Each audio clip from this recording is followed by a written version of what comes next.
Kailangan mo ng pera, hindi mo malaman kung paano nyo ito mababayaran.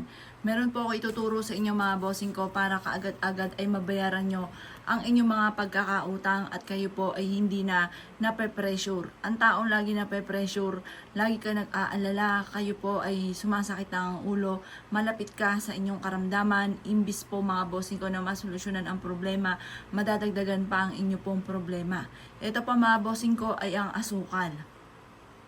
Ang asukal mga bossing ko ay sumisimbolo ng masaganang pamumuhay. Yan po mga bossing ko ay para sa kasaganahan ang dulot. Ang mga tsokolate, asukal, mga matamisin, yan po yung inaalay lalo-lalo na pagdating sa usapin ng kasaganahan. Ganon din po mga bossing ko ang ating dahon ng laurel. Ang dahon ng laurel mga bossing ko ay isa sa mga subok na napakaswerte mga bossing. Ito pa mga bossing ko, i-adjust ako sa lagi ikaw ay suswertihin. Ang gagawin nyo lamang po mga bossing ko, ito yung ating dahon ng laurel. Isusulat nyo dito kung magkano amount na kailangan ninyo mga bossing.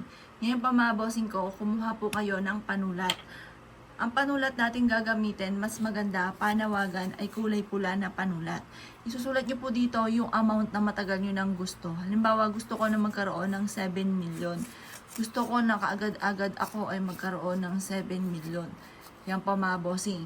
Para makabayad na ako sa aking mga pagkakautang at makamit ko kung ano man ang aking mga ninanais. Ganun po. Pero kung mas malaki pa po dyan ang inyo pong kahilingan, mas marami ka pang iwi-wish po dyan. Pagkatapos po mga bossing ko, huwag kang mag-alala kahit gaano kalaki ang pwede nyong i-wish. Wala po yung bayad. I-wish nyo na kahit gaano kalaki. Ngayon po mga bossing ko, itusok nyo po ito dito mga bossing ko sa ating asukal. At ito ay ilalagay nyo lamang po mga bossing ko sa inyo pong hapagkainan kung saan ka kumakain or kaya po mga bossing ko sa inyo pong altar. Proven po ito mga bossing ko, panawagan po ito para kaagad yung makamit ko ano man ang inyong ninanais. Lalo-lalo na tungkol sa usapin ng pera. Pero lagi nyo tatandaan mga bossing ko, kailangan sipag at tiyaga mga bossing. Lalo-lalo na kung ang nais ninyo ay pera. At kailangan magtiyaga ka, huwag kang maiinip na hanggat di mo pa nakakamit ang inyo pong mga pinapangarap. Subok na po ito na napakaswerte mga bossing, basta't ikaw po ay punong-puno ng pagiging positibo sa buhay, walang imposible. Lalo na kung maraming taong umaasa sa inyo at kailangan nyo na maging matagumpay sa buhay para higit ka na makatulong sa kanila. Kaya gawin nyo na po ito mga bossing. Ang pinakamabisang araw ng paggawa ng mga pampaswerte ay kada Martes at Biyernes.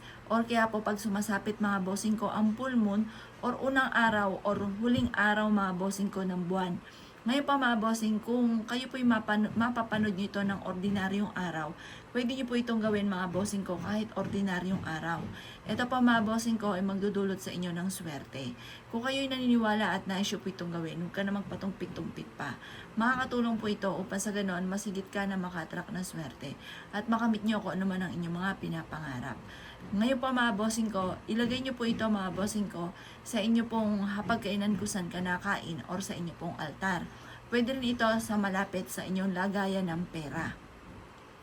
Ito pa mga bossing ko ay tutulungan ka para lagi ka maka-attract ng swerte, lalo na mga bossing ko sa pera. Kung ikaw'y naniniwala at nais po itong gawin, huwag ka na magpatumpik-tumpik pa. Makakatulong po ito upang sa ganon, masigit ka na swertihin sa araw-araw.